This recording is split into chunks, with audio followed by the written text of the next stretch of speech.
कौन सा सच सुनना चाहता है ये बेशर्म पराग कोठारी प्रार्थना के मुंह से। नमस्कार दोस्तों, स्वागत है आप सबका आपके अपने चैनल हंग्री स्पिरिट्स में। हंग्री स्पिरिट्स देख रहे सारे दर्शकों का मैं अंजू शर्मा दिल से स्वागत करती हूं। आज अनुपमा का सबसे बड़ा अफसोस यही है कि जिस घर में ऐसे पिता हों, ऐसी दादियां हों, उस घर की लड़कियां कभी सुरक्षित, कभी खुश रह ही नहीं सकती। आज पराग कोठारी ने सारी हदें पार कर दी, वो भी अपनी बेटी को लेके। इसलिए बेशर्म शब्द यूज करना पड़ा पराग कोठारी के लिए। बात करते हैं इस सीन पे जिसमें पराग कोठारी प्रार्थना को कहता है कि बेटा बोलो, सच बोलो। पहले वही निवेदन, जिन्होंने अभी तक चैनल को सब्सक्राइब नहीं किया है कर लीजिए, साथ में दोस्तों बेल आइकॉन दबाइएगा ताकि आपको हमारे वीडियोस के नोटिफिकेशन मिलते रहे। अगर इस सीन का ग्राफ देखें तो एक पिता जिसके सामने बेटी किसी आदमी को, जो उसका पति है, सो कॉल्ड पति है, उसको बहुत कुछ बोल रही है, यहां तक कि हैवान, दरिंदा ये तक बोल देती है, मगर पिता बेटी को बाद में गले लगा के कहता है कि बेटा सच बोलो। तो मैं तो यही कहूंगी कि कौन सा सच सुनना चाहता है? क्या वो बंद कमरे वाला सच जिसमें प्रार्थना के साथ गलत हुआ, जो प्रार्थना उन लोगों के सामने नहीं कह पाई जब अंश और बापूजी और तोशु खड़े थे, सबको अनुपमा ने भेज दिया।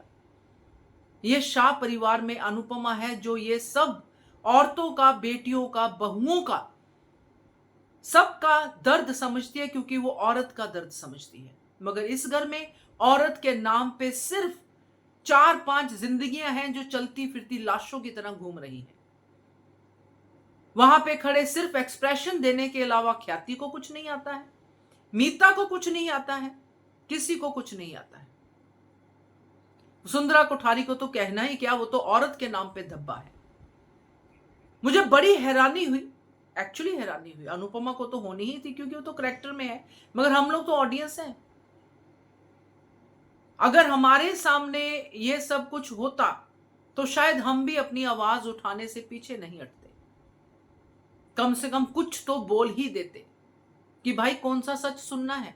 आपकी बेटी ने चीख चीख के कहा है, उस आदमी को धक्का दे दिया है, अत्याचार करता है मुझ पे, ऐसा करता है, वैसा करता है, मुझे बच्चा नहीं चाहिए, इस घिनौने आदमी की औलाद मुझे नहीं चाहिए, मैं मां बनना चाहती हूं, मुझे मां बनना है, मगर मैं प्यार की निशानी चाहती हूं, ऐसी नफरत की निशानी नहीं चाहती हूं। तो बाकी कौन सा सच था जो बाकी था?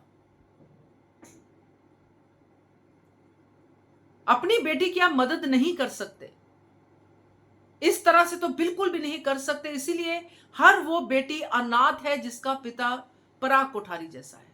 सीरियसली आज यही कहना पड़ेगा, क्योंकि उसने अपनी बेटी की बातों को, उसकी दर्द को, उसके आंसुओं को देखा ही नहीं।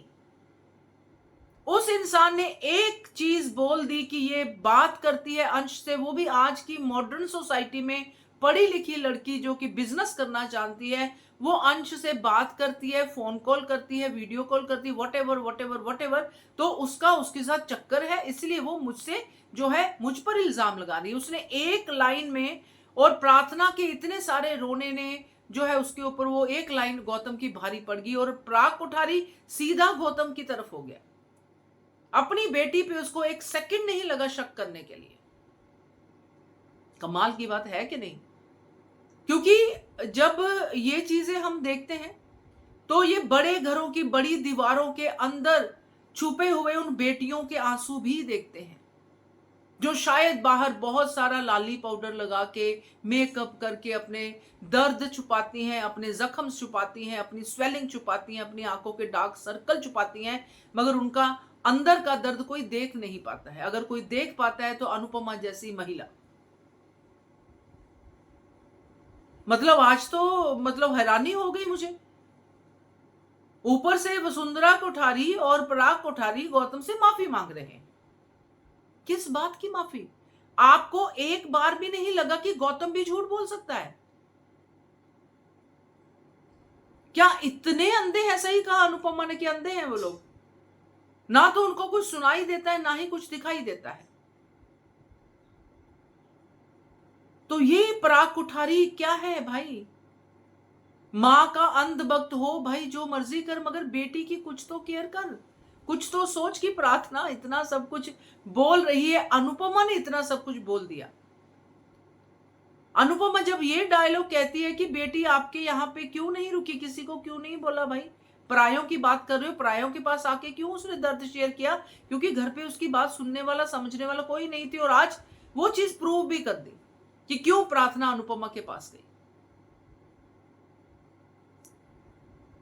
तो ये क्या ही कहेंगे इस पराग कोठारी को, क्योंकि मैं पराग कोठारी को ही क्वेश्चन कर रही हूं कि पराग कोठारी ने एक बार भी वसुंधरा कोठारी को नहीं बोला कि जब पंखुड़ी की सिचुएशन सेम थी तो आपने अपने ही जवाई को क्यों नहीं जेल में भेजा, क्यों नहीं पूछा पराग कोठारी ने,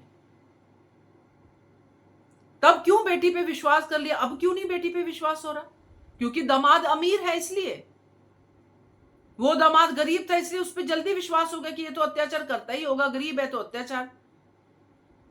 तो ये बड़ा ही अजीब सा सीन था जिसको देख के मुझे बहुत ज्यादा शर्म आई पराग कोठारी के सेक्शन पे कि ये पिता है या क्या है।